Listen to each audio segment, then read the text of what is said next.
Long before the rise of the modern kingdoms and republic, all of Varkholm stood united beneath the imperial crown.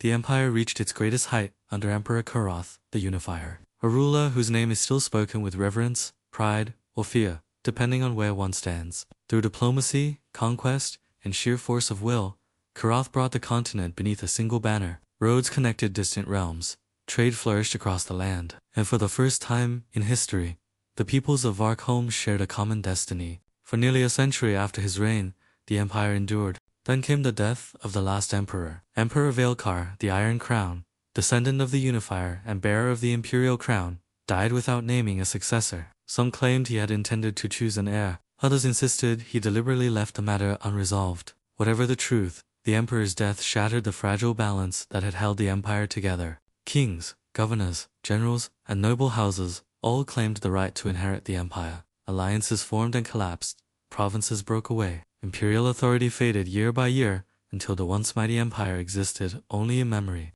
From its ruins emerged the powers that shape Varkholm today. In the southwest, for ancient kingdoms forged the Federation of Raven's Hollow, proving that multiple crowns could stand united without surrendering their sovereignty. The rulers of Raven's Hollow believed the old empire failed because too much power rested in a single throne. They envisioned a restored Varkholm, built upon cooperation between kingdoms, rather than obedience to an emperor.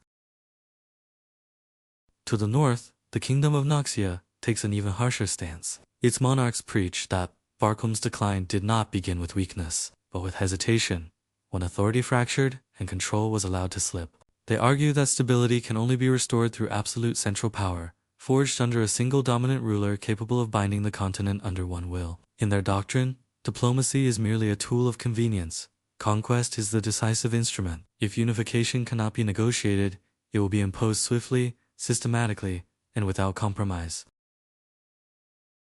The Republic of Yarnvilda was born from struggle and resistance. For generations, countless Yarnvildans were taken into bondage by the rulers of Pitcairn and forced into labor throughout the Confederation's territories. Though slavery has long since been abolished, its scars remain deeply embedded within Yarnvili's culture and politics. The Republic rejects both emperors and kings, arguing that concentrated power inevitably breeds oppression.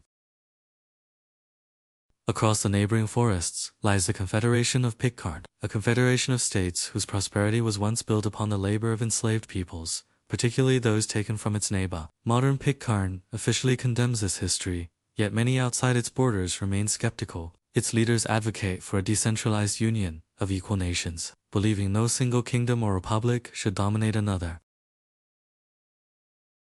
Far to the south dwell the Snow and Ice tribes. Bound by ancient traditions, pacifist and spiritual teachings, they reject the ambitions of empire altogether. Their shamans teach that the downfall of the old empire was not a political failure, but a spiritual one, a consequence of mankind's desire to control what was never meant to be ruled.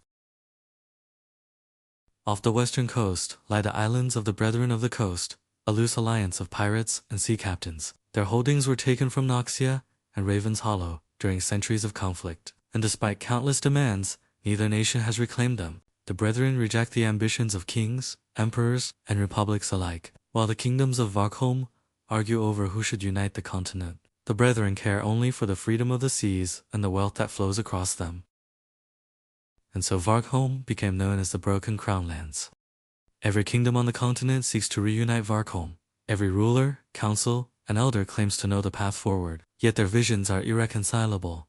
An emperor, a federation, a republic, a confederation, or no continental government at all. The people of Varkholm share a common past and a common dream. It is that dream that keeps them divided.